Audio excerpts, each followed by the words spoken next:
Now, let's begin. The gallery lights gleamed off polished hardwood floors as Justin Donnelly adjusted another row of auction chairs, the metal legs scraping softly against the floor. Sweat dampened his collar, despite the air conditioning that kept the Lancaster Estates converted barn at a crisp 68 degrees. He'd been setting up since 6 that morning, and the spring auction didn't start for another 4 hours. More to the left, Justin, Pamela Lancaster called from the doorway. Her silver hair pulled back so tightly it seemed to stretch her face into a permanent expression of displeasure. The sight lines need to be perfect. Jeffrey's clients expect nothing less. Justin bit back a response and shifted the entire row 3 inches left. 12 years of marriage to Christy Lancaster had taught him that resistance only prolonged the suffering. The Lancaster family didn't accept help, they commanded service, even from their own. His phone buzzed. A text from Maggie, his 10-year-old daughter. "Dad, did you ask about my sculpture yet?" Justin's jaw tightened. 2 months ago, Maggie had entered her recycled art piece in a school competition, a beautiful, haunting sculpture she'd built from discarded materials she'd collected around their neighborhood. She called it Renewal. The judges had loved it, awarding her first place in a feature in the local arts magazine. Jeffrey Lancaster had attended the ceremony, smiled for photos with his granddaughter, then made the piece disappear. "For safekeeping," he'd said. "Such talent should be properly displayed." That was the last anyone had seen of it. Until this morning. Justin had arrived early to find the auction catalog sitting on Jeffrey's desk. Page 47 featured a striking photograph of a sculpture titled Urban Phoenix by an artist named G. Laurent. The estimated value, $275,000. The sculpture was Maggie's. Every twisted piece of copper wire, every shard of blue bottle glass, every carefully positioned fragment of circuit board he'd watched his daughter created in their garage over 3 months. She'd used materials from the old electronics recycling center where Justin had worked on an architectural assessment last fall. She'd even signed it with her signature technique, a small copper tag stamped with her initials, MD, hidden somewhere in the base. But now it bore a false signature, a fabricated provenance, and a price tag that made his stomach turn. "Justin," Jeffrey Lancaster's voice boomed across the gallery. The patriarch strode toward him, phone pressed to his ear, his tailored suit probably worth more than Justin's car. At 68, Jeffrey still projected the aggressive energy of a man who'd built his auction house from a single storefront to a regional powerhouse. "Get those chairs aligned properly. We have serious collectors arriving today." Justin straightened, watching his father-in-law pace past without a second glance. Behind Jeffrey, his son Drew followed like a shadow, 35 years old and still seeking daddy's approval. Drew's eyes met Justin's briefly before sliding away, the same uncomfortable look he'd worn since Justin had married into the family. "Mr. Lancaster," Justin called out, his voice steady. "Can we talk about Lot 47? Jeffrey waved dismissively without turning. "Busy. Important call." "Ask Drew." Drew Lancaster shifted his weight, expensive shoes squeaking slightly. "What about it?" "The Urban Phoenix sculpture," Justin said. "Where did you acquire it?" "Estate sale. 3 months ago." Drew's answer came too quickly, too rehearsed. "Why?" "Which estate?" "That's proprietary information, Justin. Client confidentiality." Drew's phone buzzed and he glanced at it gratefully. "Excuse me. Auction prep." Justin watched them disappear into Jeffrey's office, the door clicking shut. Through the glass wall, he could see Jeffrey gesturing emphatically on his call while Drew typed on a laptop. The Lancaster Gallery and Auction House occupied 5,000 square feet of what had once been a tobacco barn on the family's Virginia estate. Jeffrey had transformed it into a temple of commerce where art became currency and provenance was just another word for story. The front door chimed. Christy Lancaster Donnelly entered, her auburn hair caught in a professional twist, designer bag slung over her shoulder. She'd left for her real estate office before Justin that morning, kissing Maggie goodbye, but barely acknowledging him.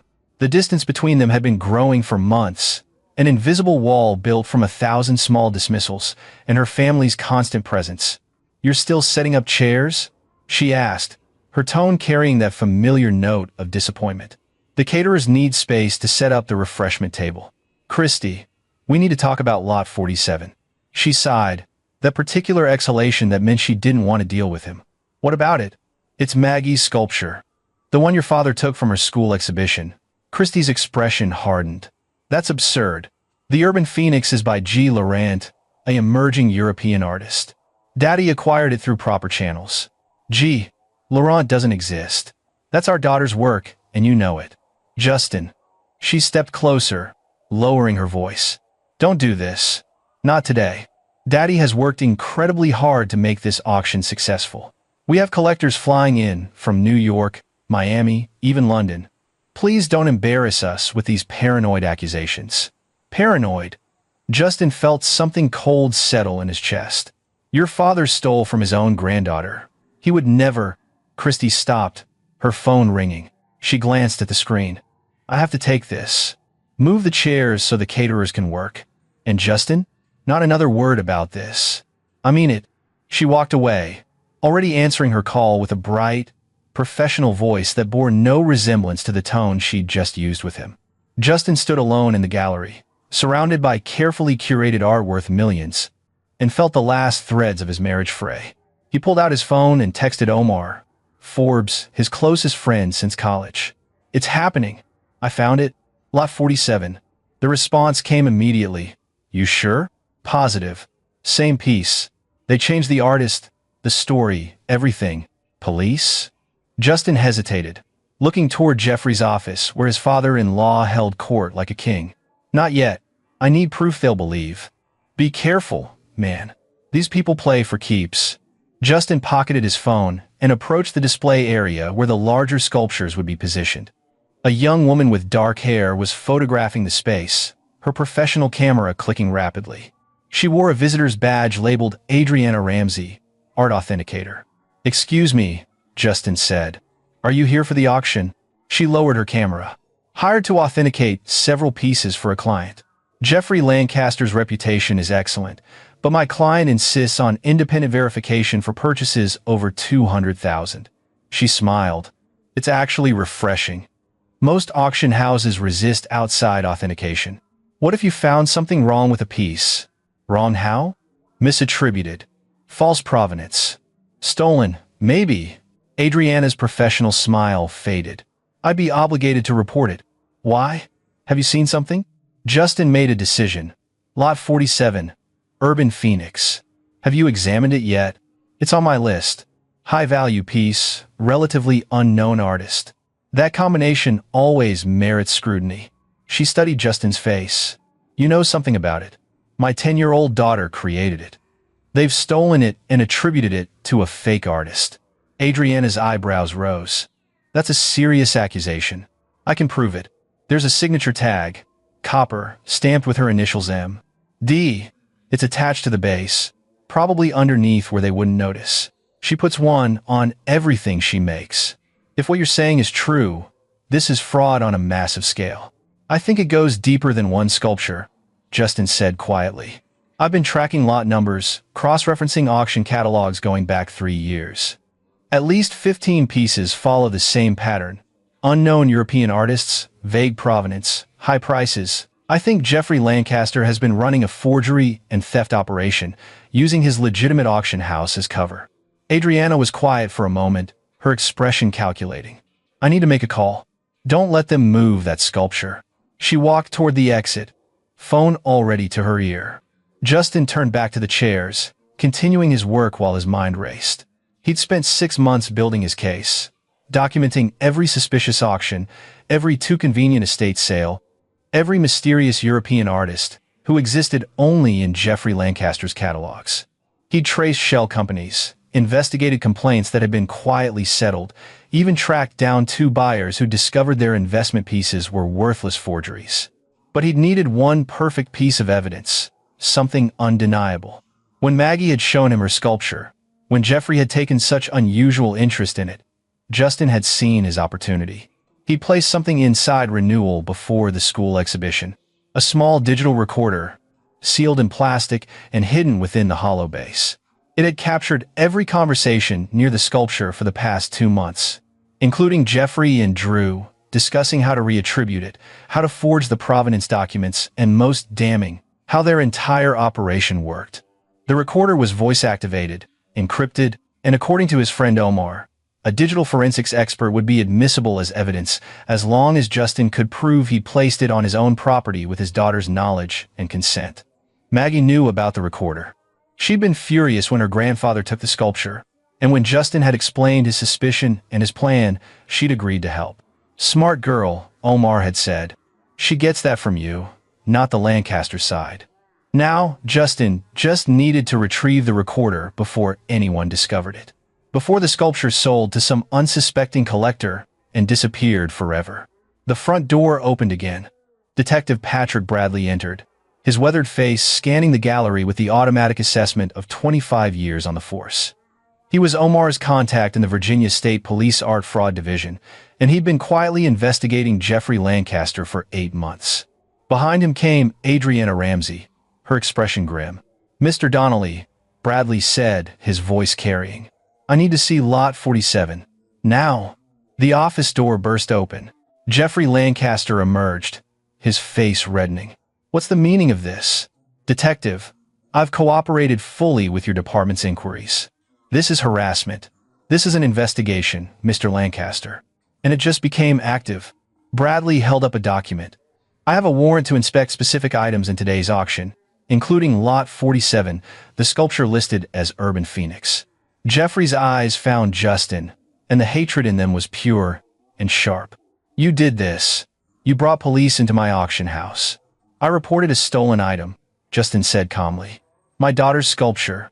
The one you took from her school exhibition and tried to sell as someone else's work." "Ridiculous." Jeffrey's voice rose. "Christy, get your husband under control." Christy appeared from the back office, confusion and anger warring on her face. "Justin, what have you done?" "Told the truth," he said. Finally, Drew Lancaster had gone pale, backing toward his father's office. Bradley noticed. "Mr. Drew Lancaster, please remain where you are. Nobody leaves until we've inspected the items listed in this warrant." Pamela Lancaster clutched her pearls, literally clutched them, her other hand reaching for her husband's arm. "Jeffrey, what's happening?" "A misunderstanding," Jeffrey said, but his voice had lost its commanding tone. "Detective, if there's been some administrative error with the provenance of one piece." "I think it's more than one piece, Mr. Lancaster." Adriana Ramsey stepped forward, her tablet in hand. "I've just cross-referenced your auction records with international art databases. 17 lots in today's auction alone show irregularities. And Lot 47? She looked at Justin. "Where exactly is this signature tag your daughter placed?" "Bottom of the base, north side." She attached it with copper wire twisted through a small hole she drilled. Bradley pulled on latex gloves from his jacket pocket. "Show me." They moved as a group toward the display area where the major sculptures were staged. Urban Phoenix Renewal stood on a custom pedestal, gallery lights making the recycled materials glow with unexpected beauty. Maggie had captured something transcendent in her work, taking trash and transforming it into hope. And Jeffrey Lancaster had tried to steal it. "Don't touch that." Jeffrey lunged forward as Bradley reached for the sculpture. "Mr. Lancaster, step back or I'll have you removed from the premises." Justin watched his father-in-law's face cycle through emotions, rage, fear, calculation. Jeffrey was a fighter, always had been. He'd built his empire through ruthlessness and manipulation, crushing anyone who threatened his control. But he'd made one critical mistake. He'd underestimated the man setting up chairs. Bradley carefully tilted the sculpture, examining the base. His gloved fingers found the copper tag, barely visible beneath the support strut. "M.D." He read aloud. "Maggie Donnelly? That's my daughter's signature," Justin confirmed. "Anyone could have planted that," Drew protested, his voice shrill. "This is entrapment." "Actually," Adriana said, consulting her tablet, "I have photographs from the school exhibition 2 months ago. The sculpture was photographed from multiple angles. I can match every distinctive feature." She looked at Jeffrey, including damage patterns that match the current piece exactly. "This is the same sculpture." Jeffrey's expression turned venomous. "Get out, all of you. This is my property, my auction house. I want you gone. Christy, call our lawyers." "There's more," Justin said quietly. Everyone turned to him. Inside the base, there's a digital recorder. It's been documenting conversations near the sculpture since before the school exhibition, including conversations between you and Drew about how to falsify provenance and sell forged art. The gallery went silent. Drew's face had gone from pale to gray. Pamela swayed, gripping Jeffrey's arm harder. Christy stared at Justin like she'd never seen him before. Jeffrey Lancaster, master manipulator, regional art dealer, respected pillar of the Virginia arts community, realized he'd been outplayed. "You son of a bitch," he whispered. "You've been planning this." "For 6 months," Justin agreed. "Since I first noticed the pattern in your auctions. Since I realized you've been stealing artwork, creating fake artists, and defrauding collectors for years. You thought I was just the help. Someone to set up chairs and keep quiet while you built your empire on lies." "Security," Jeffrey roared. "Get these people out of my building." 2 security guards appeared from the back, both looking uncertain as they registered the detective's presence. "Gentlemen," Bradley said calmly, "I need you to secure all exits. Nobody enters or leaves this building until we've completed our inspection." He pulled out his phone. "I'm calling for backup and an evidence collection team." "Daddy?" Christie's voice was small, childlike. "Daddy, what's he talking about? What recordings?" Jeffrey ignored her, his focus entirely on Justin. "You think you're clever? You think you can destroy everything I've built? I'll bury you. I'll take your daughter, your house, everything you have. Christy will divorce you and take Maggie so far away you'll never see her again." "Actually," Christy said, her voice strengthening, "I think I need to hear these recordings." Jeffrey spun on her. "Christy, don't be stupid. He's trying to turn you against your own family." "My family," she repeated slowly.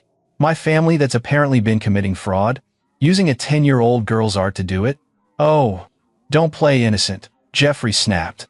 "You knew. You've always known. Who do you think processes the paperwork for the European acquisitions? Who creates the authentication documents?" Christie's face went white. The admission hung in the air like poison. "Mrs. Donnelly," Bradley said formally, "I'm going to need you to remain available for questioning." Christie looked at Justin, and for the first time in months, he saw real fear in her eyes. "I didn't know it was illegal. Daddy said it was just creative interpretation, provenance enhancement. It's called fraud," Bradley said. "And if you participated knowingly, you're complicit." Doors banged open. 4 more officers entered, along with 2 people carrying equipment cases marked evidence collection. Omar Forbes appeared in the doorway, his laptop bag over his shoulder. He caught Justin's eye and nodded. The cavalry had arrived. Jeffrey made one last desperate play. "This is entrapment. That recording was obtained illegally. Any lawyer will have it thrown out." "Actually," Omar said, walking forward, "the recorder was placed by Mr. Donnelly on his own property. The sculpture created by his daughter with his materials in his garage. He informed his daughter about the recording. Once you took the sculpture without permission, you were in possession of stolen property. Anything the recorder captured after that is admissible because you had no reasonable expectation of privacy regarding stolen items." Jeffrey's mouth opened and closed. Drew had sunk into one of the auction chairs, his head in his hands. Pamela was crying silently, her perfect makeup beginning to run. "Mr. Donnelly," Bradley said, "I'm going to need that recording device. Can you show us how to access it?" Justin stepped forward, kneeling beside the sculpture he'd watched his daughter build with such pride and joy. He remembered the evening she'd shown him the hollow space in the base, asking if it would make the sculpture weaker. "It makes it stronger," he told her. "Secret spaces always do." He'd been right. His fingers found the small access panel Maggie had designed for accessing the base. The recorder was exactly where he'd placed it, a small black device no bigger than a thumb drive. He extracted it carefully and handed it to Bradley. "Password protected," he said. "I'll provide the access code at the station." "You'll provide it now," Jeffrey demanded, lunging forward. 2 officers intercepted him, and suddenly Jeffrey Lancaster, powerful, intimidating Jeffrey Lancaster, was being physically restrained. "Mr. Lancaster," Bradley said wearily, "you're making this worse for yourself." "Worse?" Jeffrey laughed, a harsh, broken sound. "He's destroyed everything. 25 years building this business. and he's destroyed it all because of some worthless junk sculpture his brat made from garbage. Christy flinched. Justin felt his hands curl into fists, but Omar's hand landed on his shoulder, steadying him. That worthless junk, Justin said coldly, is worth more than anything in this building. Because my daughter made it with honesty. Something you wouldn't recognize. Take him, Bradley said, and the officers moved Jeffrey toward the door, his protests echoing through the gallery. Drew stood abruptly. I want immunity. I'll tell you everything, but I want a deal. Drew, Pamela shrieked. Don't you dare. Mom, it's over. Drew's voice was hollow. It's been over for years. I tried to tell Dad to stop, but he wouldn't listen. The forgeries, the fake provenances, the shell companies, it just kept getting bigger. He said we were too deep to stop. Bradley nodded to another officer. Take Mr. Drew Lancaster to a separate vehicle. And someone read both of them their rights. The gallery emptied rapidly as the Lancaster men were escorted out. Pamela followed, still crying, refusing to look at Christy or Justin. The evidence team began photographing the sculptures, documenting everything. Adriana Ramsey approached Justin, her expression a mix of respect and disbelief. How long have you known? I suspected for about a year, Justin admitted. Christy would mention auctions, casually drop details about sales and acquisitions. Things didn't add up. Artists nobody could verify. Estate sales with no public records. Collectors who existed only on paper. And you built a case. I built a trap, Justin corrected. I'm an architectural engineer. I design buildings that can withstand earthquakes, hurricanes, decades of stress. I know how to find structural weaknesses. He looked at Christy, who stood frozen by the refreshment table. And I know when a foundation is rotten. Christy met his eyes, and Justin saw his marriage end in that moment. Saw it crumble like a condemned building, leaving only debris and regret. You used Maggie, Christy said quietly. You used our daughter to trap my family. Your father stole from Maggie, Justin countered. He took something she created and tried to sell it for $250,000. What was I supposed to do? Let him get away with it? Teach her that theft and fraud are acceptable if you have enough money and power. She's 10 years old, and she's smart enough to know right from wrong, which is more than I can say for her mother. Christy's face crumpled. I didn't know how bad it was. I swear, Justin, I thought I convinced myself it was just normal business practices. Creative accounting. You knew, Justin said flatly. Maybe not the extent, but you knew something was wrong, and you chose them over the truth. Over me. Over Maggie. Omar cleared his throat. Justin, Detective Bradley needs you at the station to unlock the recorder. Justin nodded, but kept his eyes on Christy. Maggie's at my mother's house. She's staying there until this is sorted out. Don't try to contact her. Don't try to spin this. She knows what her grandfather did, and she knows her mother helped cover it up.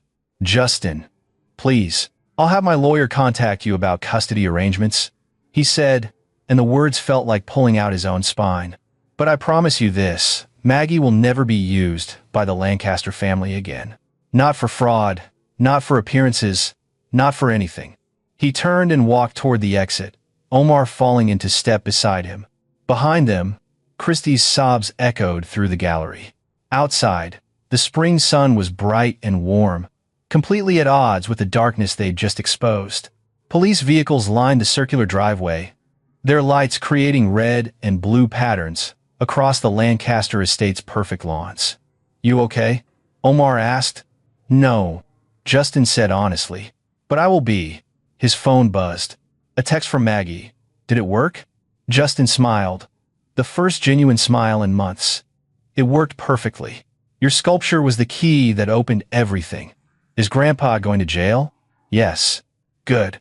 He's mean. And he stole from me. Yes, he did. But he won't steal from anyone ever again. Can I have renewal back? Once the police are done with it.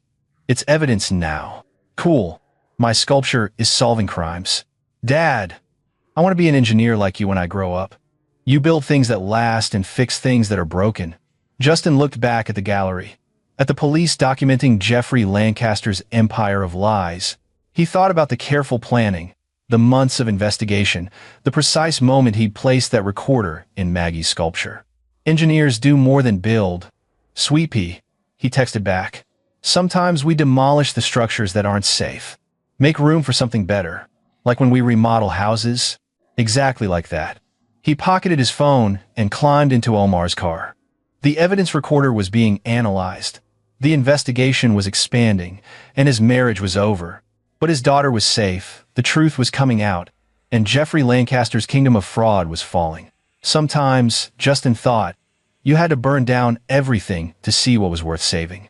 And sometimes the man setting up chairs was actually laying the foundation for justice. The interrogation room at the Virginia State Police headquarters smelled like old coffee and fluorescent lighting. Justin sat across from Detective Patrick Bradley, the digital recorder between them on the scratched metal table. 3 hours had passed since the auction house raid, and Justin's phone had been buzzing nonstop lawyers, reporters, and 4 increasingly frantic messages from Pamela Lancaster begging him to be reasonable. He'd blocked her number after the 3rd message. Before we access the recordings, Bradley said, his pen poised over a legal pad. I need to understand the timeline. When did you first suspect Jeffrey Lancaster of fraud? Justin leaned back in the uncomfortable plastic chair, organizing his thoughts. 14 months ago, Christy came home excited about a sale. Her father had made a sculpture by someone named Viktor Kozlov, supposedly a rising star from Prague. Sold for $380,000 to a collector in Dallas. She mentioned that Jeffrey was particularly proud because he discovered the artist at an estate sale. That raised suspicions? Not immediately. But I'm methodical. I started looking into Viktor Kozlov. No gallery representation. No exhibitions. No presence at all except in Jeffrey's auction catalogs. I thought maybe he was just very new, very obscure. Then I found 2 more. Sophia Marseille and Klaus Bern. Same pattern.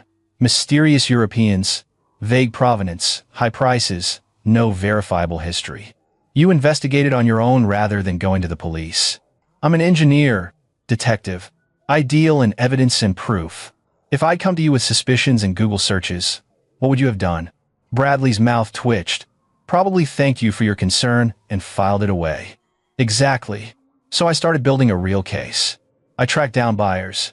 Found 3 who were willing to talk off the record.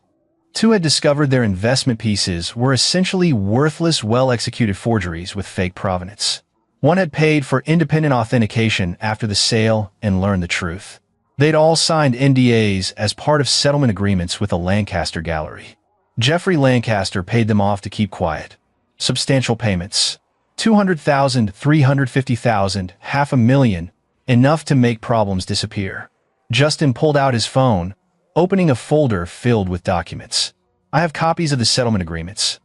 Drew Lancaster was drunk at a family dinner 6 months ago and left his briefcase in our living room. I photographed everything inside before returning it to him the next day. Bradley's eyebrows rose. That's bold. It's thorough. Justin corrected.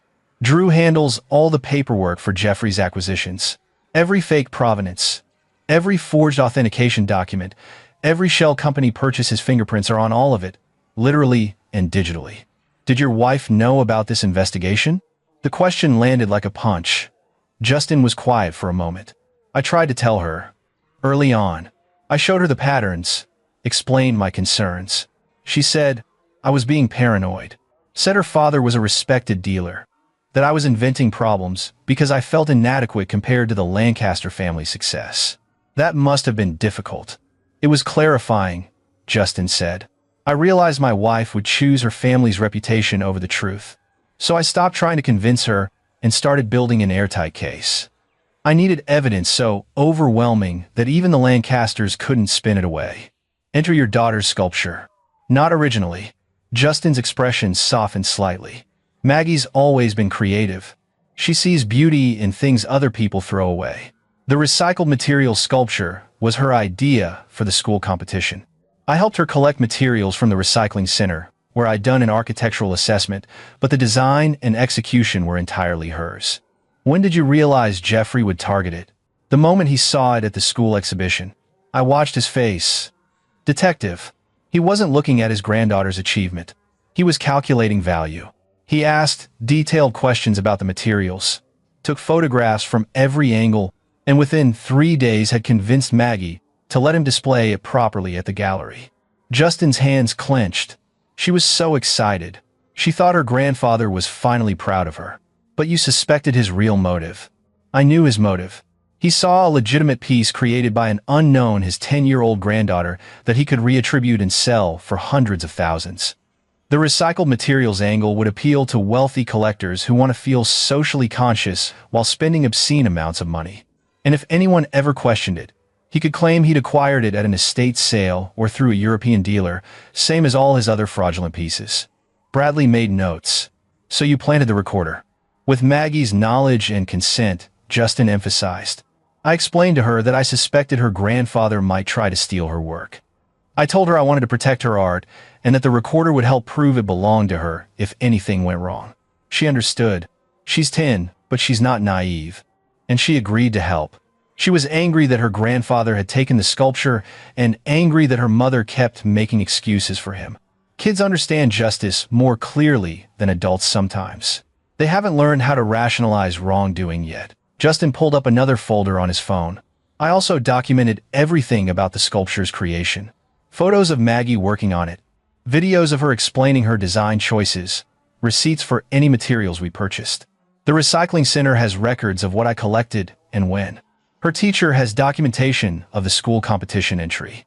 There's a complete chain of evidence proving Maggie created that sculpture in our garage between January and March of this year.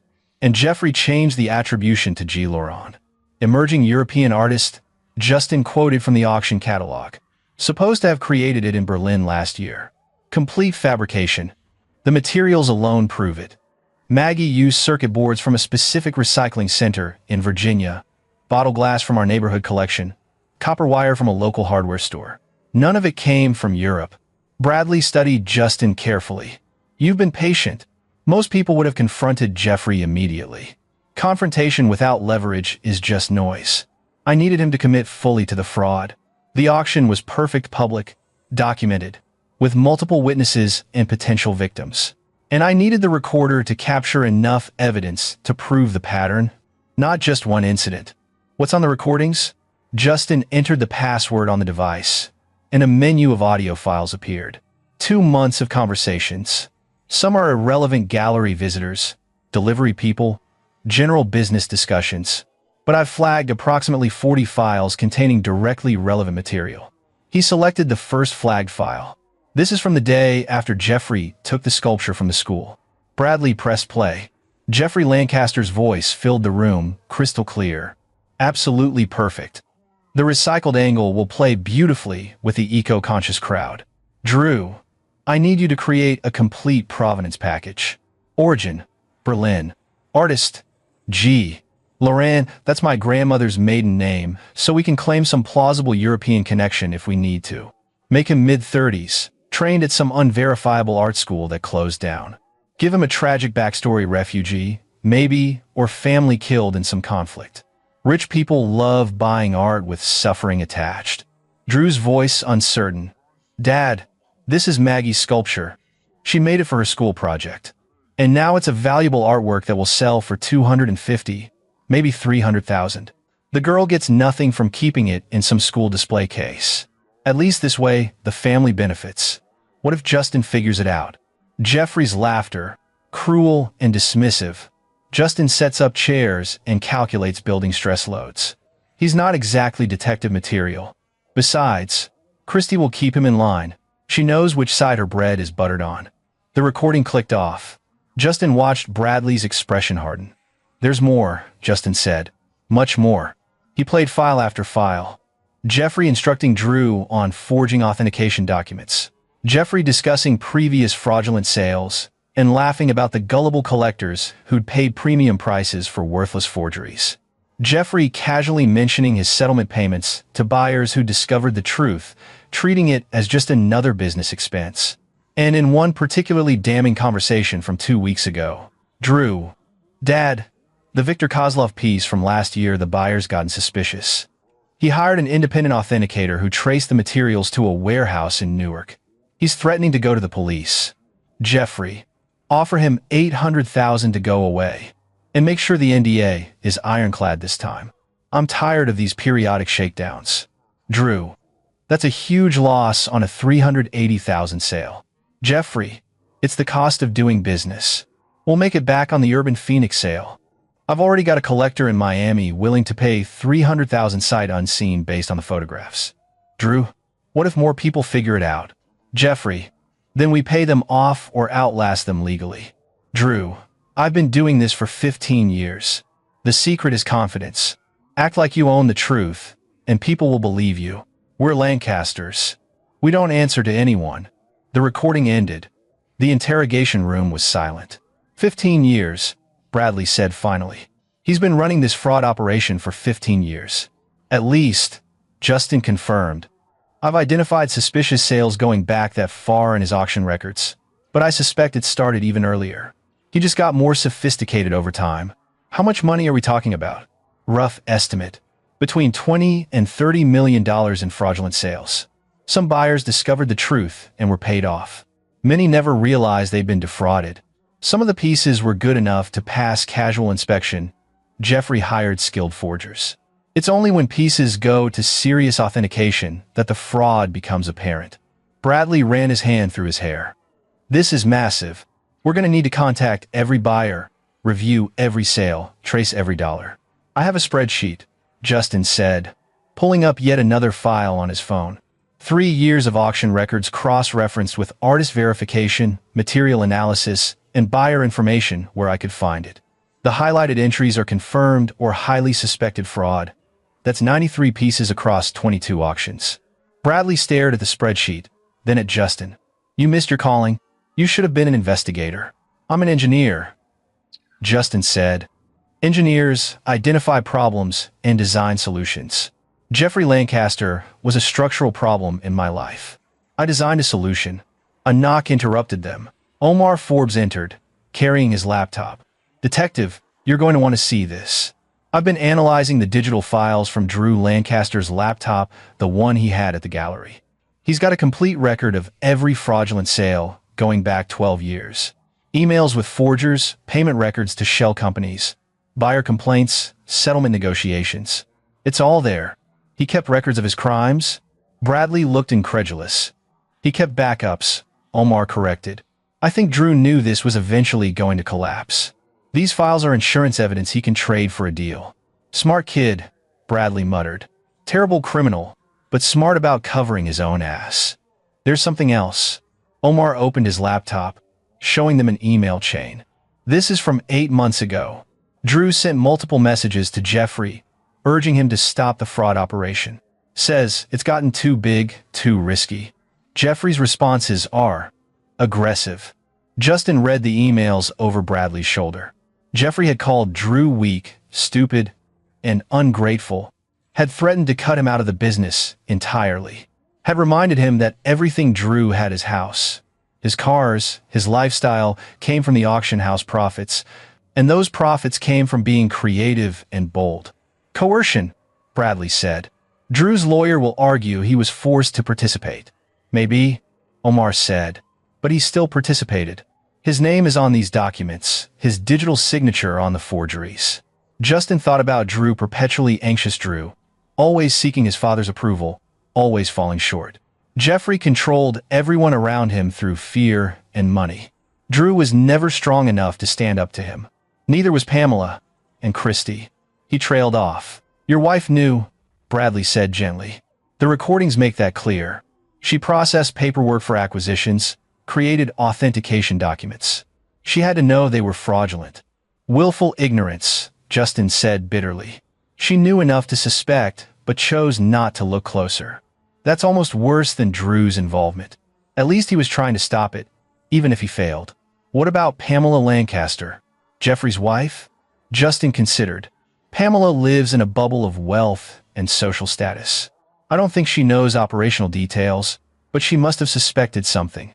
She's not stupid, just aggressively uncurious about anything that might threaten her lifestyle. Omar closed his laptop. So, we have Jeffrey as the mastermind, Drew as a coerced accomplice with evidence to trade, Christy as a willing participant who processed false documents, and Pamela as potentially willfully ignorant. Did I miss anyone? The forgers, Bradley said. The shell company operators. The buyers who got paid off and stayed quiet, they're technically accomplices. This is going to be a long investigation. I can help, Justin offered. I know Jeffrey's business inside and out. I've spent over a year learning how his operation works. Bradley studied him. Why? Why invest so much time and energy into this? Your daughter's sculpture was the trigger, but you started investigating long before that. What made you care so deeply? Justin was quiet, looking at the evidence scattered across the table, the recorder, the files. The proof of Jeffrey Lancaster's crimes. You know what Jeffrey said to me at our wedding? He pulled me aside during the reception and told me I'd never be good enough for his daughter. Said I'd never provide for her the way the Lancaster family could. That I should be grateful they were tolerating me. Charming, Omar muttered. For 12 years, I've been treated like the help. Set up chairs, Justin. Move the boxes, Justin. Don't speak unless spoken to, Justin. They made it clear I was an outsider who'd married above his station. He met Bradley's eyes. But I'm not just some working-class engineer who got lucky. I design buildings that house thousands of people safely. I solve complex structural problems that could kill people if I get them wrong. I'm good at what I do. Damn good. And Jeffrey couldn't see that. Jeffrey didn't want to see it. To him, I was just the man who married his daughter and became an extension of the Lancaster empire. He actually told me once that I should be grateful for the business insights I gained from being around his operation. Justin's laugh was harsh. He had no idea I was documenting every suspicious transaction, every ethical violation, every hint of fraud. He thought I was too stupid to notice. Hubris, Bradley said. Classic mistake. Underestimating the opposition. I learned a long time ago that being underestimated is an advantage. People get careless around those they consider beneath them. Jeffrey told me things, showed me things, discussed business openly in my presence because he truly believed I was too dim to understand the implications. Justin gestured to the evidence. Turns out, I understood perfectly. I just needed time to build an unassailable case. Omar grinned. You're kind of scary when you're methodical, you know that? Good, Justin said. Jeffrey Lancaster should be scared. Because I'm not done. Bradley's expression sharpened. What do you mean? The fraud is just the beginning.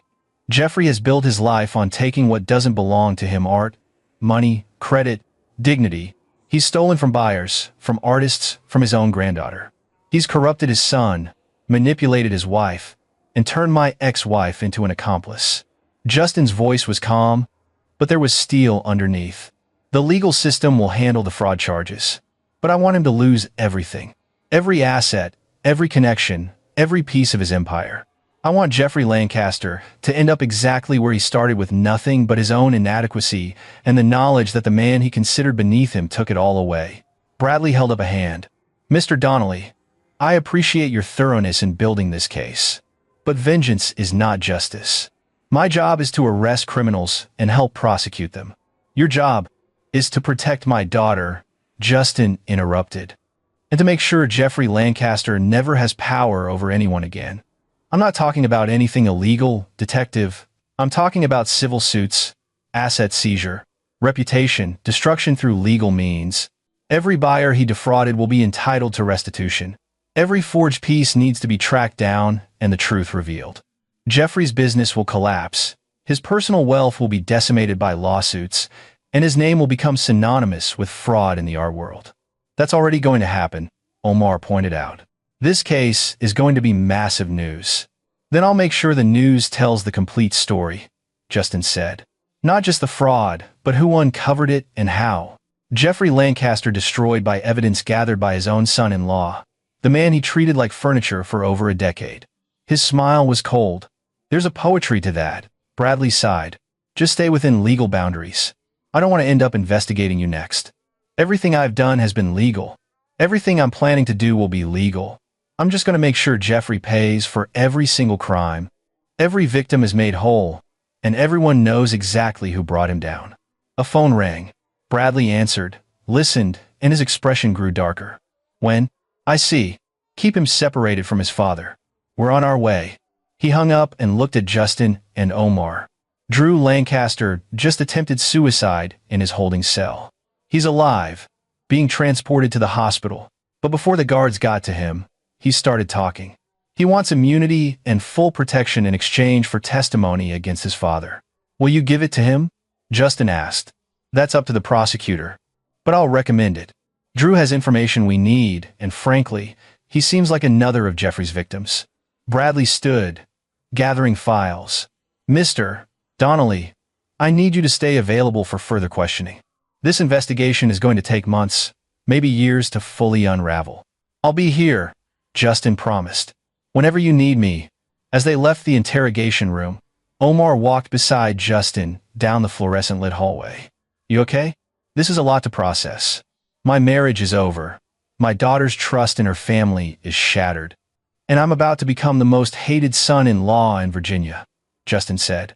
But Jeffrey Lancaster is going to prison. His empire is crumbling, and Maggie is safe from his manipulation. So yeah, I'm okay. What about Christy? Justin stopped walking. What about her? She's your wife, the mother of your daughter. Are you just done? She chose them, Omar.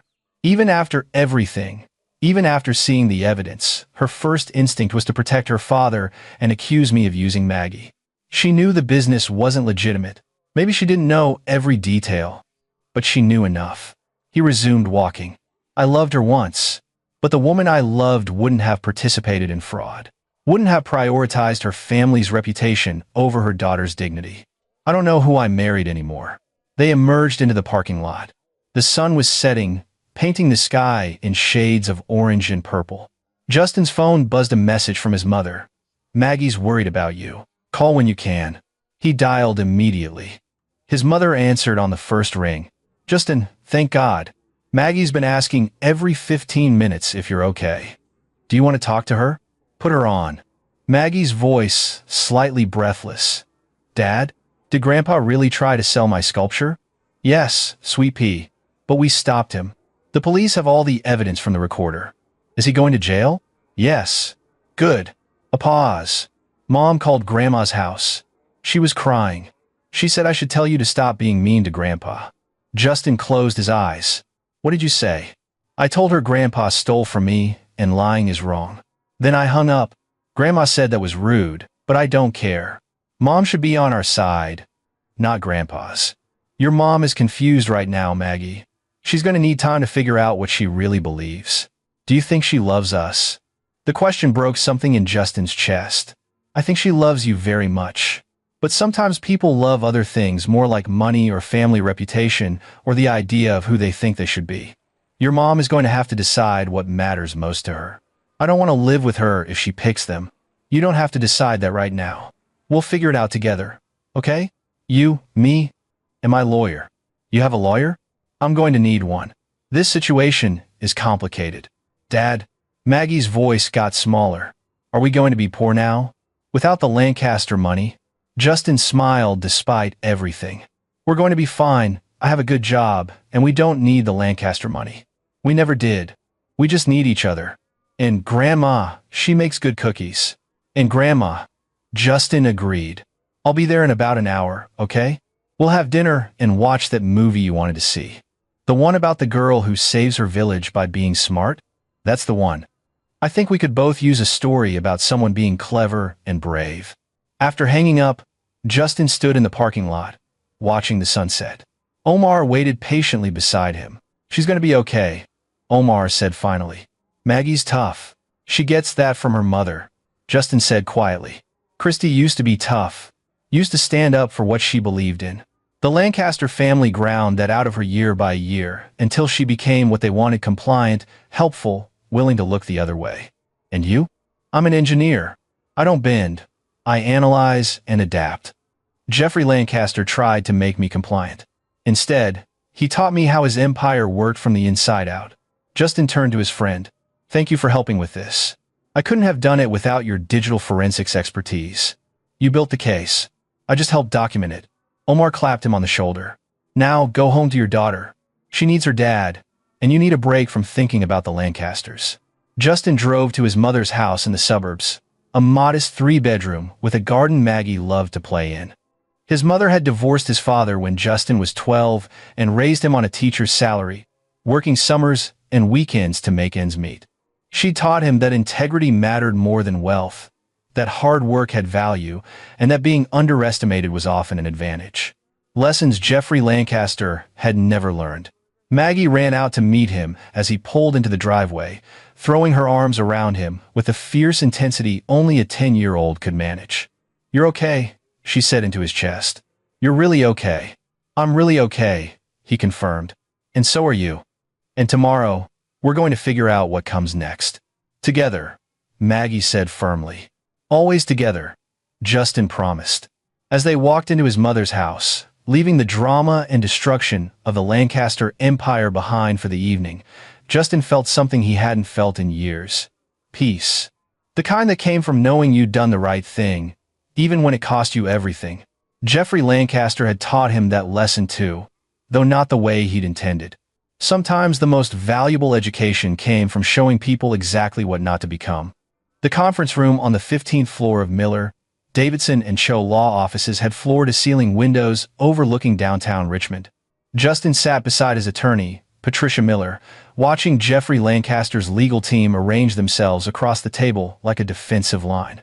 Jeffrey himself sat at the center, his tailored suit perfectly pressed, his expression radiating controlled fury. Christy sat to her father's left, her eyes red-rimmed, but her posture rigid.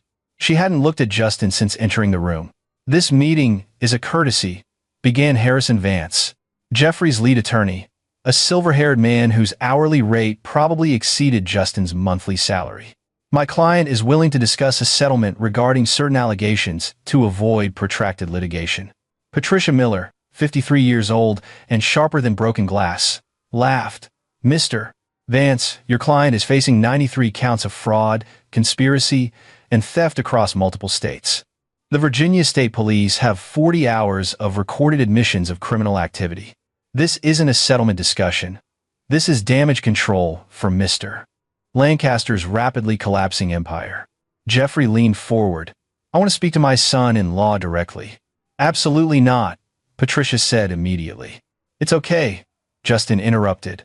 He met Jeffrey's eyes across the polished mahogany table. "What do you want to say to me?"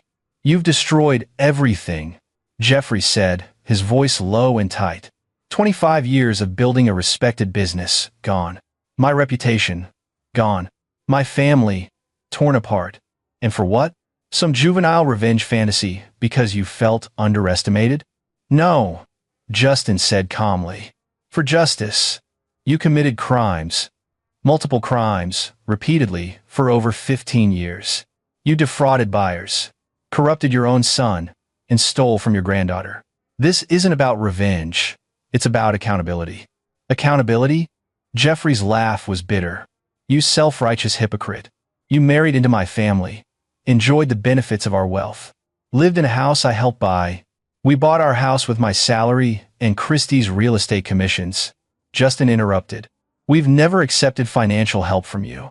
You offered multiple times, and we declined every time. Because you wanted to play the noble working-class hero," Jeffrey sneered. "Meanwhile, you were documenting my business, spying on my family, manipulating my granddaughter. I protected my daughter from a thief." Justin cut him off.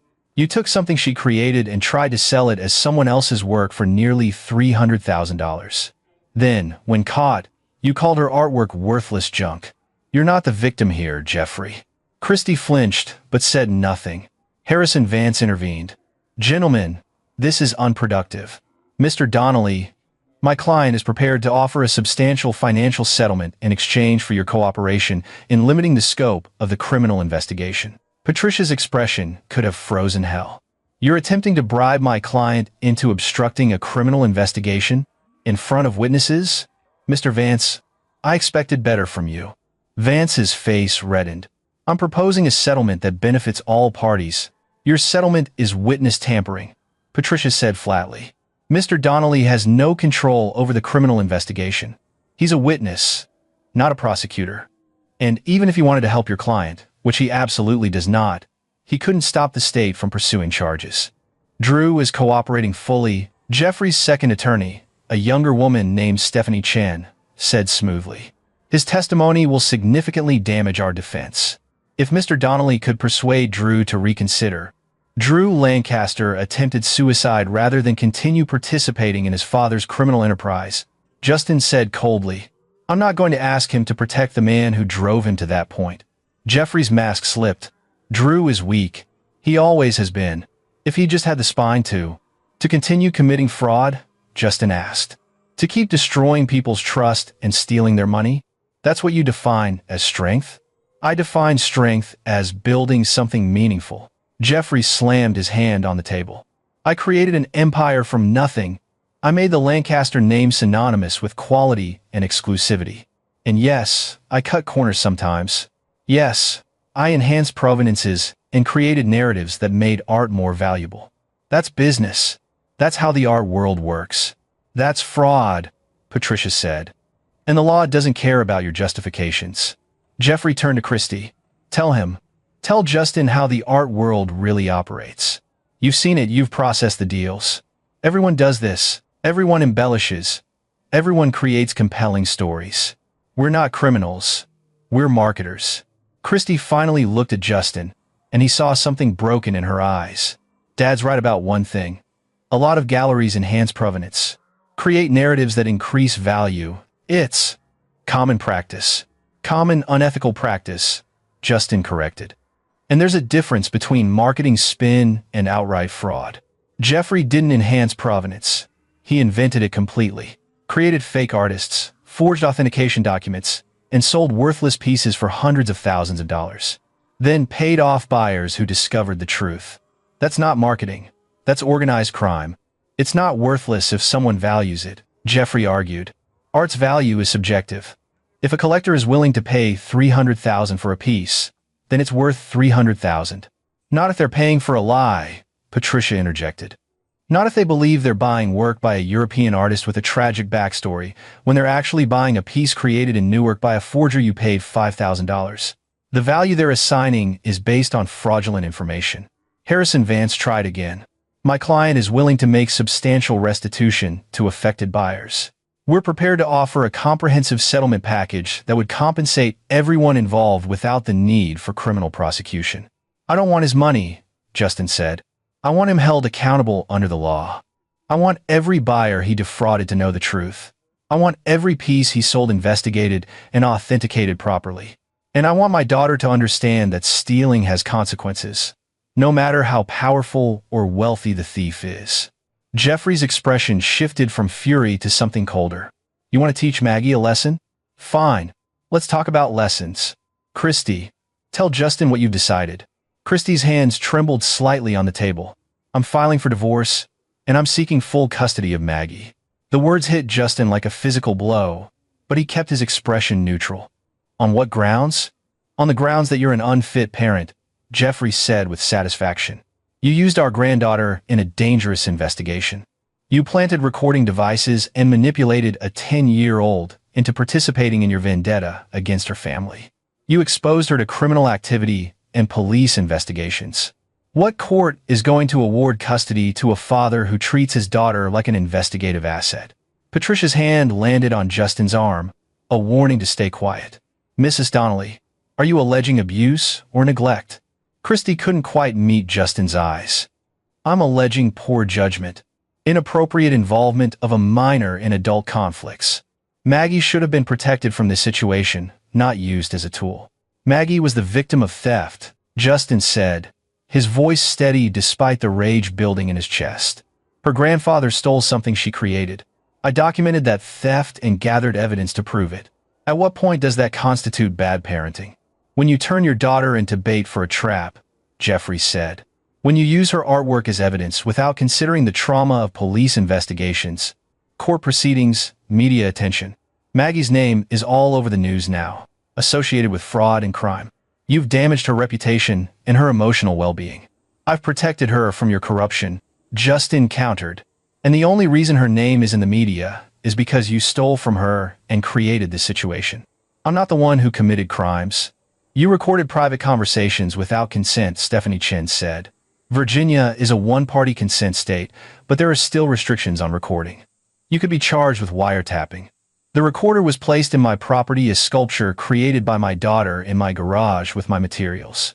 I informed my daughter about its presence. Once Jeffrey took the sculpture without permission, he took possession of stolen property. Any conversations occurring around that property were fair game. Patricia's smile was predatory. Nice try, though. Harrison Vance shifted tactics. Regardless of the legality of the recording, there's still the question of judgment, Mr.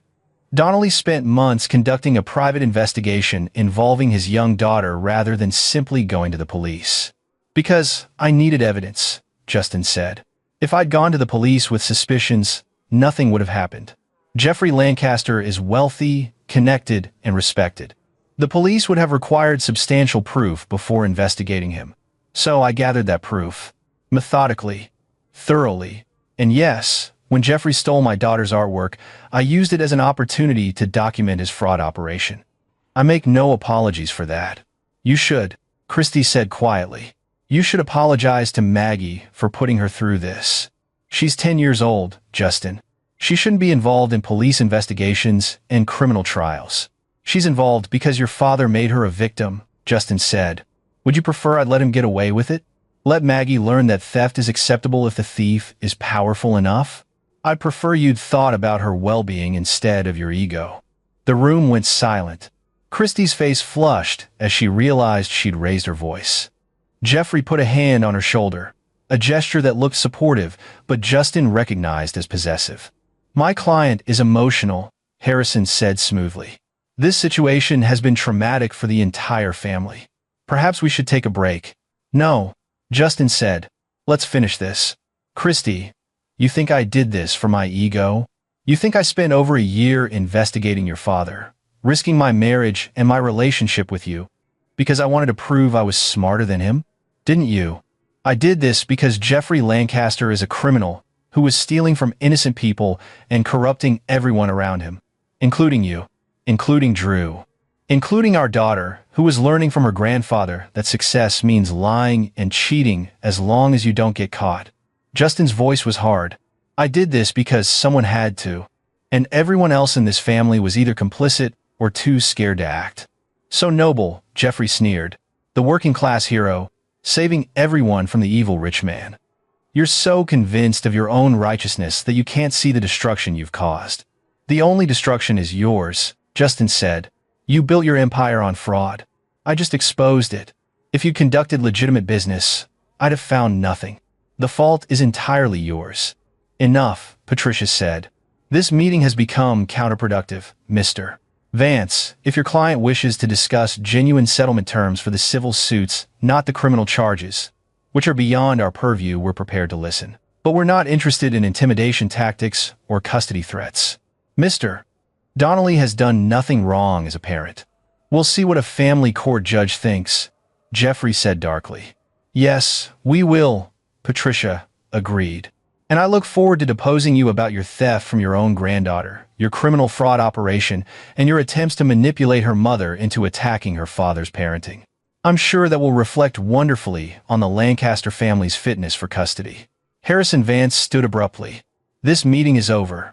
We'll communicate further through formal channels. Jeffrey rose, and Christie followed. At the door, she turned back to Justin. This isn't over. I'm not letting you take Maggie away from her family. I'm not taking her from her family, Justin said quietly. I'm protecting her from criminals. There's a difference. After they left, Justin sat in silence while Patricia made notes. Finally, she looked up. That went about as expected. They're really going to fight for custody. They're going to try. But Justin, you need to understand their case is weak. You haven't abused or neglected Maggie. You've protected her rights and her artwork. You've been a responsible parent throughout this situation. Meanwhile, Jeffrey Lancaster is facing multiple felony charges for fraud and theft, including theft from his own granddaughter. No judge is going to award custody to a family actively involved in criminal proceedings. Christie's not charged with anything yet. Yet, Patricia emphasized, the investigation is ongoing, and even if she escapes criminal charges, she participated in the fraud. She processed false documents, created fake authentication paperwork, and knowingly helped her father defraud buyers. That's going to come out in court.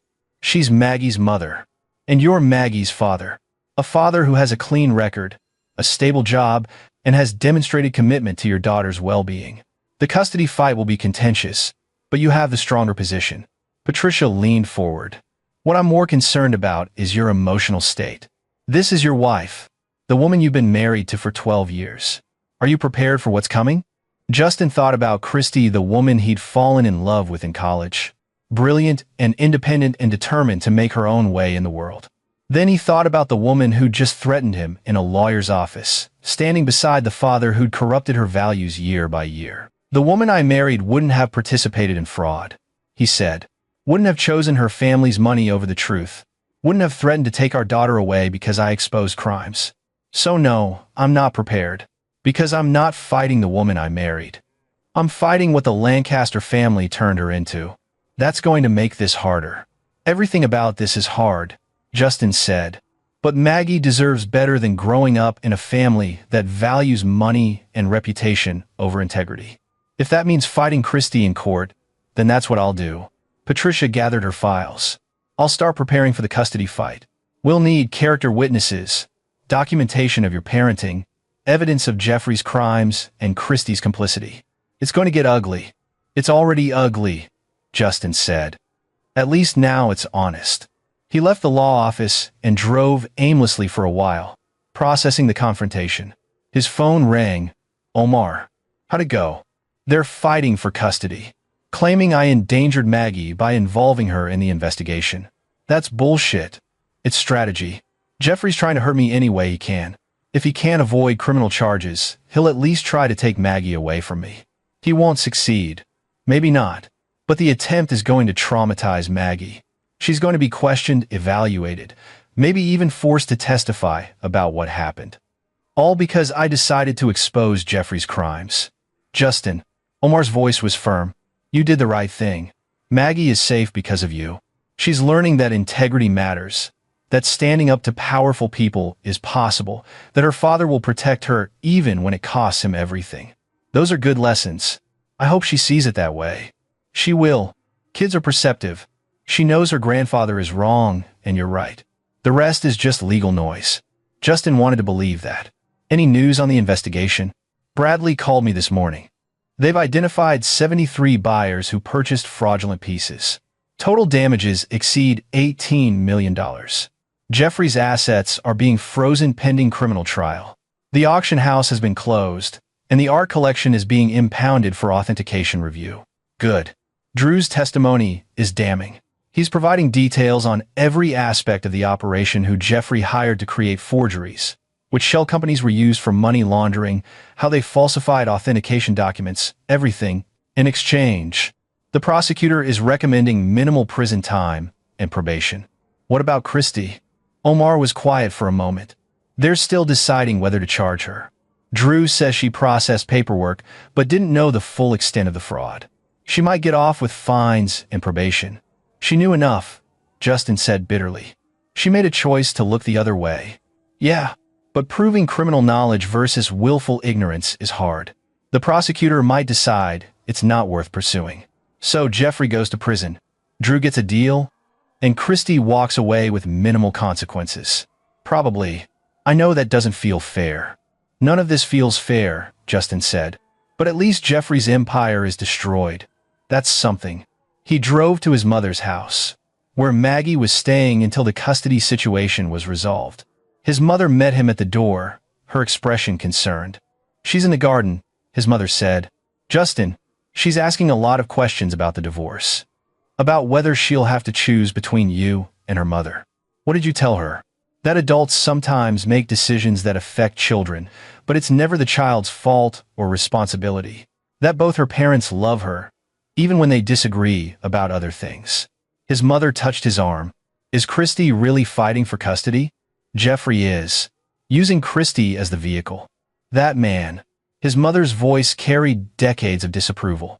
I never understood what Christy saw in her father's approval. She was so independent when you met her. The Lancaster family has a gravitational pull. Money, status, legacy. It's hard to escape once you're in orbit. Justin looked toward the garden, where he could see Maggie sitting on the bench beneath the oak tree. I just hope Maggie inherited my immunity to that pull. She inherited your integrity, his mother said firmly. That girl knows right from wrong. She'll be fine. Justin walked into the garden. Maggie looked up as he approached, her expression a complicated mixture of emotions he couldn't quite read. Mom called again, she said. Grandma answered and told her you weren't here. Then Mom said she was going to court to make me live with her. Justin sat beside her on the bench. Your mom is scared and confused right now. She's making decisions based on fear, not logic. She wants me to live with Grandpa.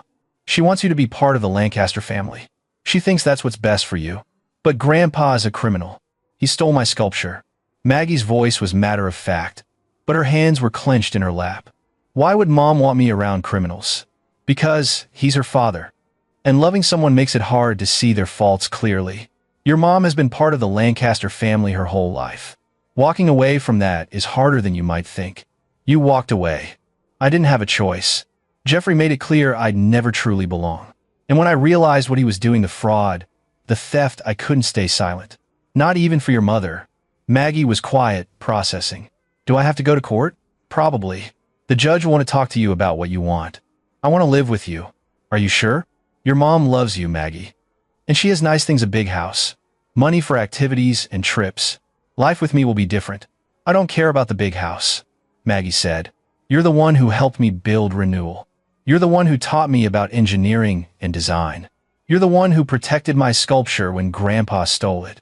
She looked at him with complete certainty. Mom chose Grandpa. You chose me. That's all I need to know. Justin pulled her into a hug, his throat tight. I will always choose you. Always. Dad? Her voice was muffled against his shoulder. Is it wrong that I'm kind of glad this happened? I mean, Grandpa getting arrested and everything? Why would you be glad? Because now everyone knows the truth. Before, I had to pretend the Lancaster family was perfect. Had to pretend Grandpa was this amazing person, even though he was mean to you and treated me like a prop. But now I don't have to pretend anymore. The truth is out. And it's weird, but it's also kind of relief. Justin understood exactly what she meant. It's not wrong to feel relieved. Secrets are heavy, even when they're not your own. You've been carrying the weight of your grandfather's lies without realizing it. And Mom's lies too. Maggie added quietly. Your mom made bad choices. But I think, deep down, she's struggling with what she's become. That's why she's fighting so hard. She's trying to prove to herself that she's not complicit, that she's still a good person. Is she? I don't know anymore, Justin admitted. But she's your mother, and she deserves a chance to figure out who she wants to be.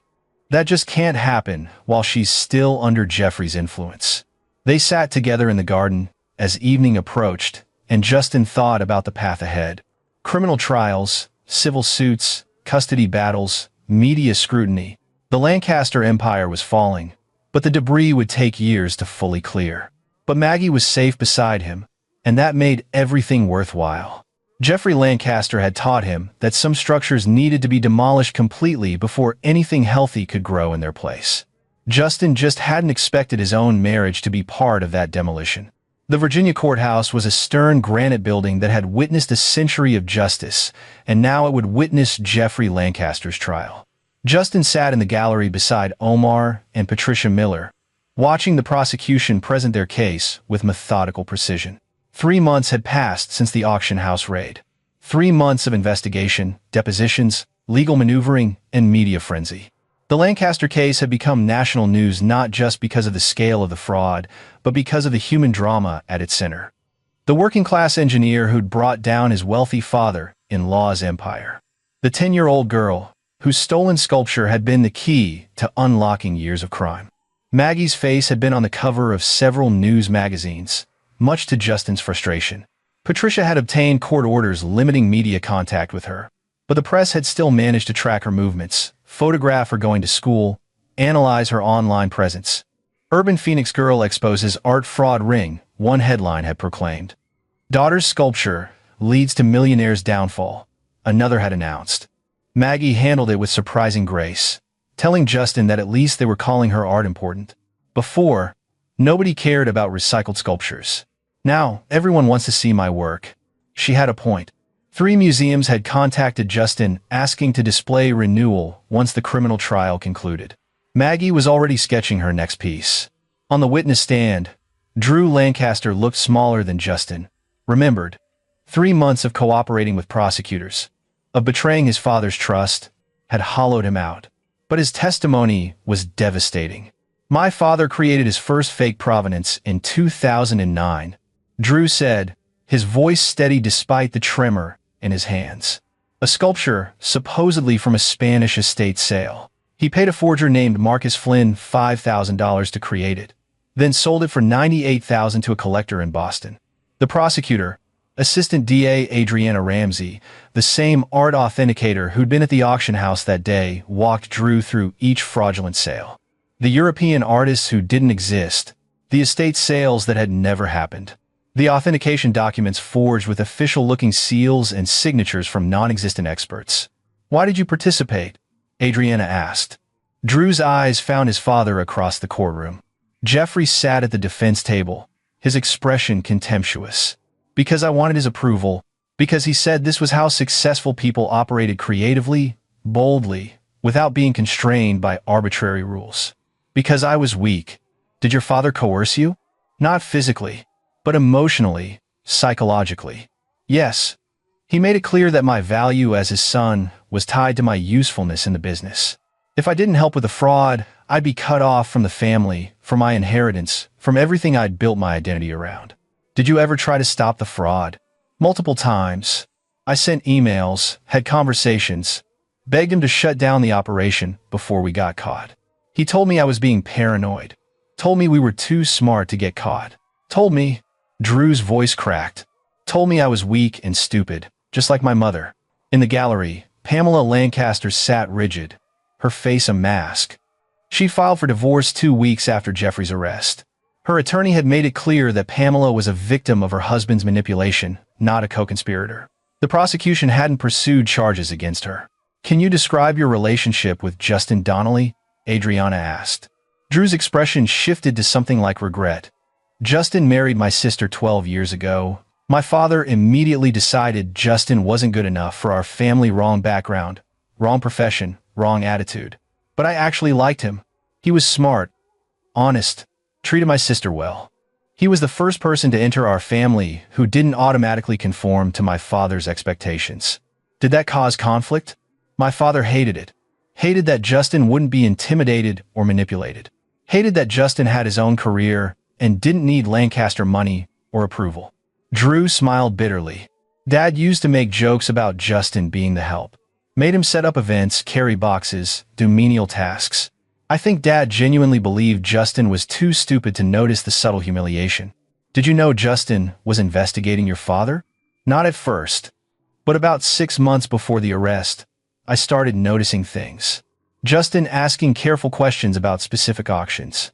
Justin being in rooms where my father and I discussed business.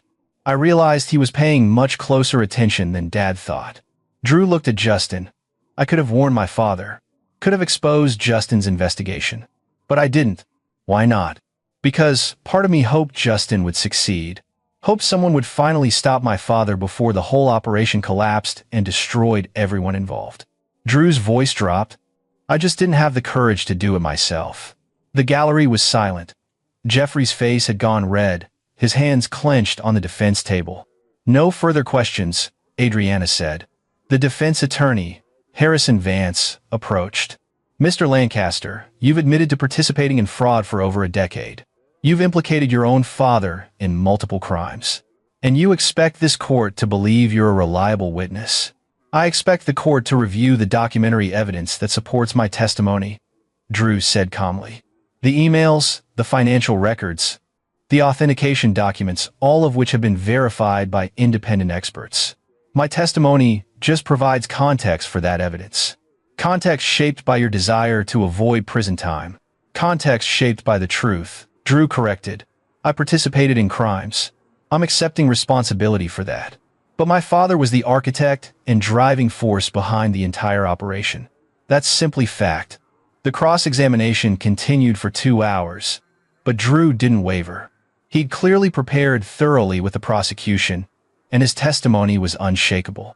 When the court recessed for lunch, Justin stepped outside into the crisp autumn air. Patricia joined him on the courthouse steps. "Drew's doing well," she said. "The jury's engaged. He's destroying his father to save himself. He's telling the truth to make amends. There's a difference." Patricia studied Justin's face. "You feel sorry for him. I feel sorry for what Jeffrey turned him into. Drew could have been a different person if he'd had a different father. The same could be said for Christy. Justin didn't respond. He'd seen Christy in the courthouse gallery, sitting with her mother. She'd looked at him once, briefly, then away. They hadn't spoken since the lawyer's office confrontation 3 months ago. The custody hearing was scheduled for next month. Patricia was confident they'd win, but the process had been brutal. Maggie had been interviewed by court-appointed psychologists, social workers, and a guardian ad litem. She'd told all of them she wanted to live with Justin, that she felt safe with him, that her grandfather had stolen from her, and her mother had defended the theft. The evaluation reports had been unequivocal. Maggie was well-adjusted, clearly loved both parents, but felt more secure and supported with her father. The psychologist's report had specifically noted that Maggie demonstrates sophisticated understanding of the ethical issues involved in her grandfather's criminal activity and shows no signs of manipulation by either parent. Still, Christy was fighting. Her attorneys argued that Justin had used Maggie as an investigative tool, that he prioritized his vendetta over her emotional well-being, that the media attention and trial proceedings were traumatic for a 10-year-old. All of which might have been valid points if Jeffrey Lancaster hadn't actually committed the crimes Justin had exposed. Omar appeared with coffee. "You look like you need this. I need this to be over. Drew's testimony will probably wrap up today. Then, the prosecution has the digital forensics expert that's me and the art authentication experts. Maybe a week more? And then the defense presents their case." "What case?" Omar scoffed. "Jeffrey's attorneys can't dispute the physical evidence. Can't dispute the recordings. Can't even claim Drew's testimony is unreliable because it's corroborated by a mountain of documents. They're going to have to rely on attacking character and motivation." "My character and motivation," Justin said. "Yeah, but you're not on trial. Jeffrey is." Omar sipped his coffee. "How's Maggie handling all this?" "Better than I expected. She's treating it like an adventure, the courtroom, the attention, the knowledge that her sculpture helped catch criminals. She doesn't fully understand the personal cost yet. She will eventually." "Yeah." Justin thought about Maggie asking last week if her mother would ever apologize for defending Jeffrey. He told her people sometimes took a long time to admit they were wrong, especially when admitting it meant acknowledging they'd damaged the people they loved. Maggie had considered this and said, "Mom might never apologize, huh?" "She might not." "Then I don't need her to," Maggie had said with the clear-eyed pragmatism of childhood. "I just need you." The afternoon session began with technical testimony, financial experts explaining the shell companies, art authenticators describing how they'd identified forgeries, digital forensics specialists detailing the evidence from Drew's laptop. Omar's turn came on day 4. He explained how he'd extracted data from Drew's computer, how the email chains and financial records created an unbreakable timeline of fraudulent activity, how Jeffrey's own words in the recordings provided irrefutable admission of criminal intent. "In your professional opinion," Adriana asked, "could this evidence have been fabricated or manipulated?" "No," Omar said firmly. "The metadata, the encryption signatures, the chain of custody, all of it verifies authenticity. These are genuine documents, genuine recordings, genuine communications between Jeffrey and Drew Lancaster documenting years of systematic fraud." The defense attorney tried to suggest bias. Omar was Justin's friend, therefore his analysis couldn't be trusted. "I'm a certified digital forensics examiner with 15 years of experience," Omar replied evenly. "I've testified in over 40 cases for both prosecution and defense. My analysis is based on technical methodology, not personal relationships. And my findings have been independently verified by 2 other forensic experts hired by the defense. They reached identical conclusions. That shut down the bias argument effectively. By the end of the second week, the prosecution rested. The evidence was overwhelming. 93 fraudulent sales, $18 million in losses, 15 years of systematic criminal activity. The defense's case lasted 3 days and consisted primarily of character witnesses testifying that Jeffrey Lancaster was a respected businessman, a pillar of the community, a devoted family man. Several art dealers testified that provenance enhancement was common practice, that Jeffrey had simply been more aggressive than most, but not fundamentally different in approach. The prosecution shredded this defense on cross-examination, establishing clear differences between marketing embellishment and outright fraud. On the final day, Jeffrey took the stand in his own defense. "I built my business from nothing," he testified, his voice strong and confident. "Started with a small gallery, worked 18-hour days, made sacrifices. Yes, I created compelling narratives around artwork. Yes, I enhanced provenances to make pieces more marketable. But I never set out to defraud anyone. I believed in the value of the art I sold. Even when that art was created by forgers you paid $5,000? Adriana asked on cross. I believe the forgers were creating legitimate artwork inspired by European masters. The provenance was romantic backstory, not fraud. So, when you sold your granddaughter's sculpture as work by a European artist named G. Laurent, that was romantic backstory. Jeffrey's confidence cracked slightly. That was a misunderstanding.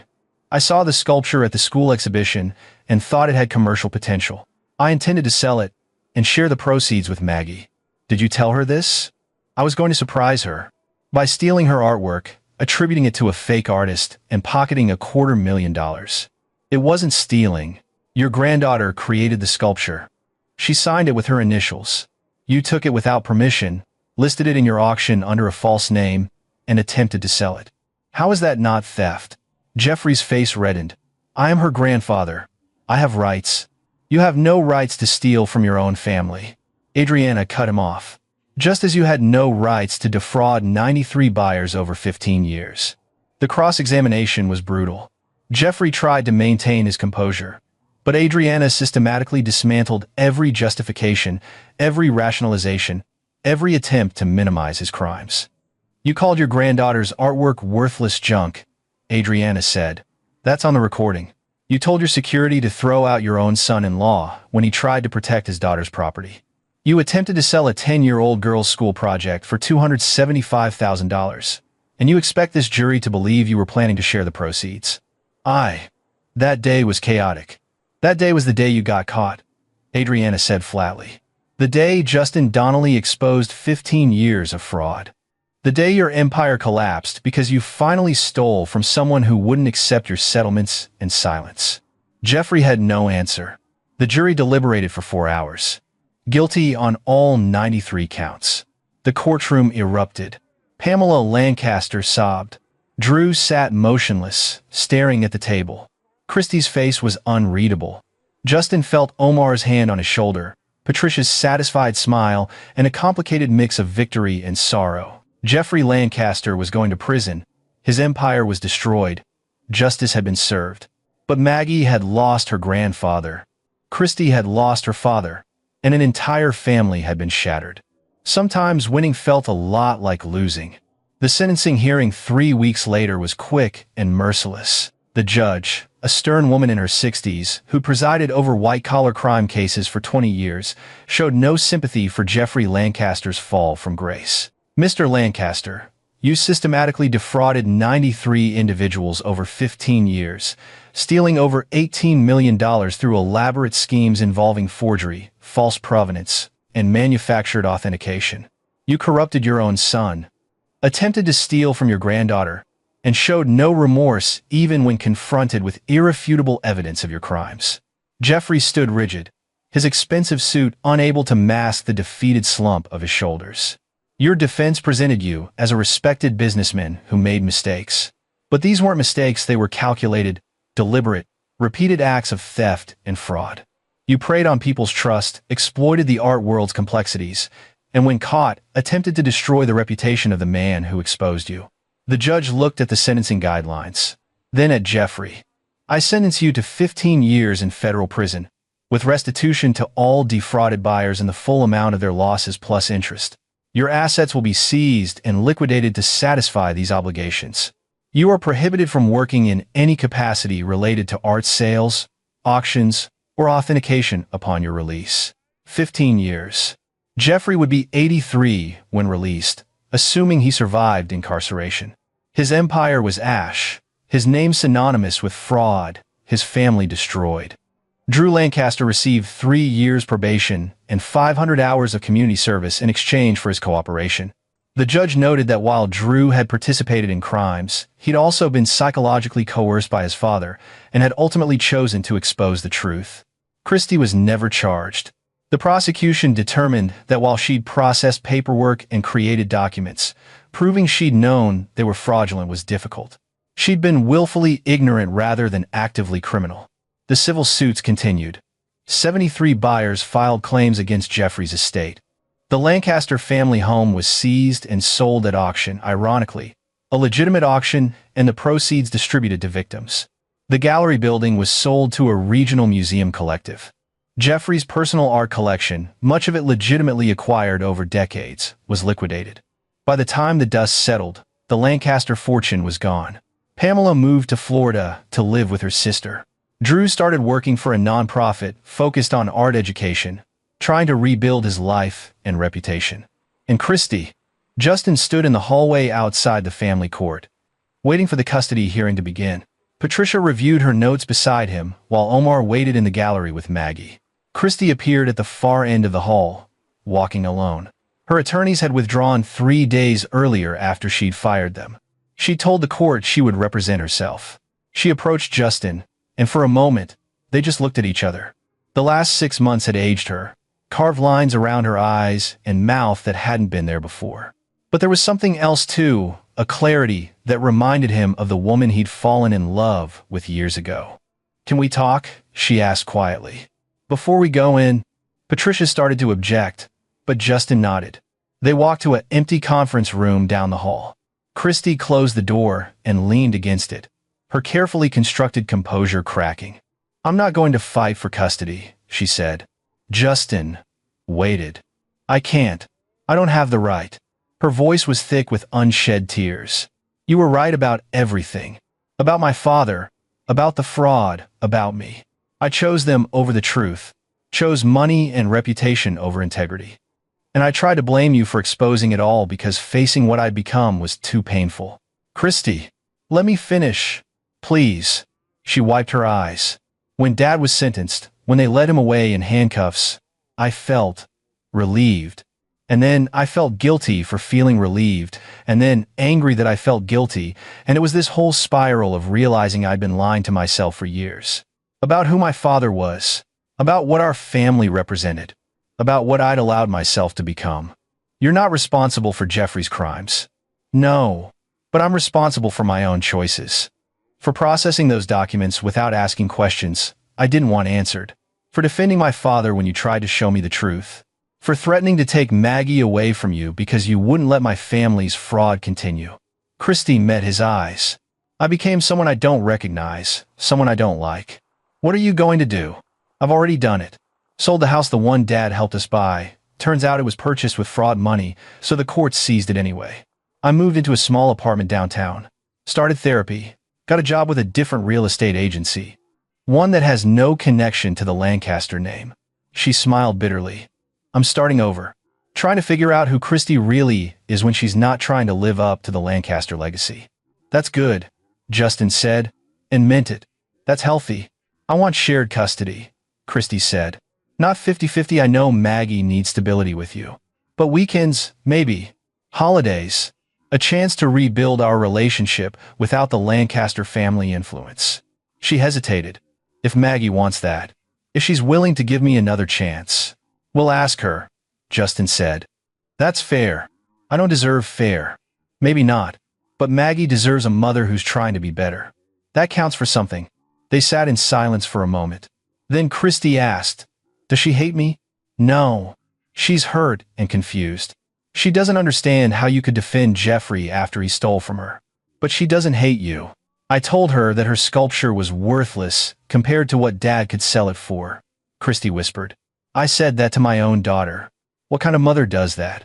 The kind who was too deep in her family's corruption to see clearly. But that can change. You can change." "You really believe that?" "I believe people can choose to become better than they were. Drew's doing it. You can too." Justin stood. "Come on, let's go talk to the judge. Work out an arrangement that's best for Maggie." The custody hearing lasted 20 minutes. Christy formally agreed to primary custody remaining with Justin, with visitation rights for her every other weekend and alternating holidays. The judge, clearly relieved to avoid a contentious trial, approved the arrangement and scheduled a review in 6 months. Afterwards, Justin brought Maggie to meet with Christy in one of the courthouse family rooms. Maggie was nervous, her hands twisting together as she sat across from her mother. "Hi, sweet pea," Christy said softly. "Hi, Mom. I owe you an apology. Multiple apologies, actually." Christy's voice was steady despite the tears on her face. "I defended Grandpa when he stole from you. I said terrible things about your sculpture, about your talent, about what mattered. I let the Lancaster family values replace my own judgment. And I'm so sorry." Maggie watched her mother carefully. "Do you mean it? Or are you just saying it because the judge told you to?" "The judge didn't tell me to apologize. Your dad didn't tell me to. I'm apologizing because it's true, and because you deserve to hear it." Christy leaned forward. "Maggie, I love you. I've always loved you. But I failed you as a mother. I let Grandpa's influence corrupt what I knew was right. I chose family loyalty over honesty. And when your dad tried to protect you, I attacked him instead of supporting him. You said Dad was using me. I was wrong. Your dad was protecting you. He's been the better parent through all of this." Christy glanced at Justin. "I'm not going to try to compete with that or make excuses. I'm just going to try to earn your trust back, if you'll let me." Maggie was quiet, processing. Justin watched his daughter work through complex emotions with the same methodical approach she applied to building her sculptures, examining each piece, determining how it fit, deciding what to keep and what to discard. "I'm glad Grandpa's in prison," Maggie said finally. "He's mean and he stole from people, but I'm sad you helped him." "I am too," Christy whispered. "Dad says you're trying to be better now, without the Lancaster family stuff." "I am." "Okay, then I'll give you a chance." Maggie's voice was firm, older than her 10 years. "But if you defend Grandpa again or say mean things about my art or Dad, I'm done. I don't need people in my life who lie and steal and treat other people badly." "That's fair," Christy said, her voice breaking. "That's more than fair." Justin felt his throat tighten as Maggie stood and awkwardly hugged her mother. Christy held her carefully, like something precious and fragile that might break. "I love you," Christy said. "I'm going to spend the rest of my life proving that means something." "I love you too, Mom," Maggie said. "But I love Dad more right now, because he protected me when you didn't." "I understand," Christy said, "and I'll work to change that." They left the courthouse together not as a family, but as three people finding a way forward through the wreckage. Omar was waiting outside with coffee and supportive silence. "It's over," Justin said. "Not quite," Omar corrected. "The civil suits are still ongoing. The asset seizures, the press attention. You're going to be dealing with Lancaster fallout for years. But the custody fight is over. The criminal trial is over. Jeffrey's in prison. Drew's cooperating. Christie's trying." Justin looked at Maggie, who was telling Omar about a new sculpture idea involving recycled solar panels. "That's enough resolution for now. What about you?" Omar asked. "What do you want now that the fight's done?" Justin considered. For over a year, his entire focus had been on exposing Jeffrey's crimes, protecting Maggie, building an unassailable case. Now that it was over, he felt oddly untethered. "I want to be Maggie's dad. Just her dad, without the drama and court battles and media attention. I want to help her build sculptures and teach her about engineering and show her that integrity matters more than wealth." He smiled. "I want boring domesticity. School events and homework help and weekend projects." "Sounds perfect," Omar said. "It does, doesn't it?" 3 months later, on a cold January morning, Justin stood in his mother's garage watching Maggie put finishing touches on her newest sculpture. She titled it Foundations, a complex piece built from recycled steel and glass that somehow looked both fragile and unbreakable. "What do you think?" she asked. "I think it's your best work yet. Better than Renewal? Different from Renewal. That piece was about hope. This one's about strength." Maggie studied her creation. "I made it about you, about how you're strong even when things are hard. How you built a good life, even though Grandpa tried to break you." Justin crouched beside her.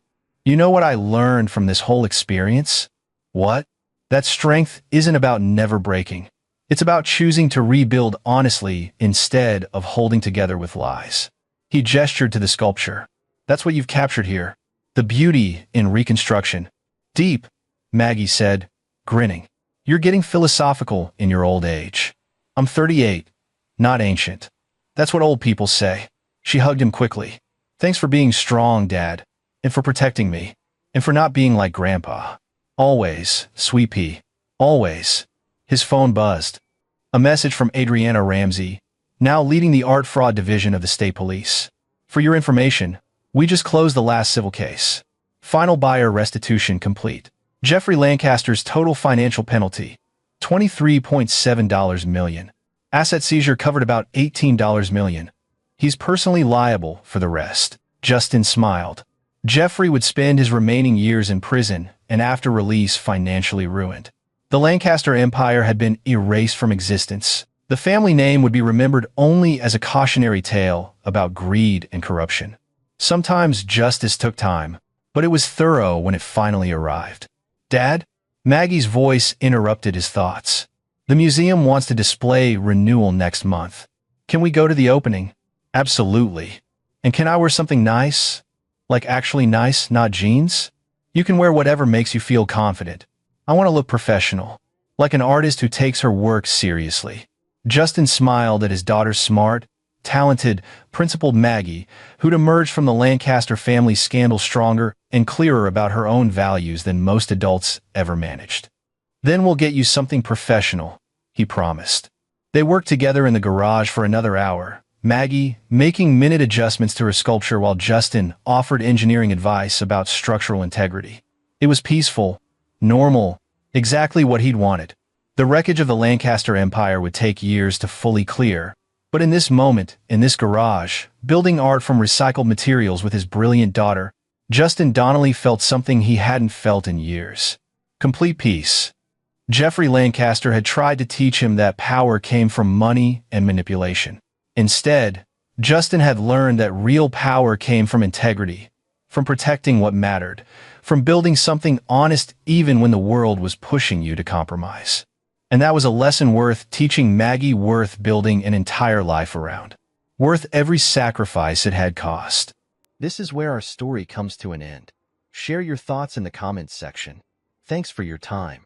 If you enjoy this story, please subscribe to this channel. Click on the video you see on the screen, and I will see you there.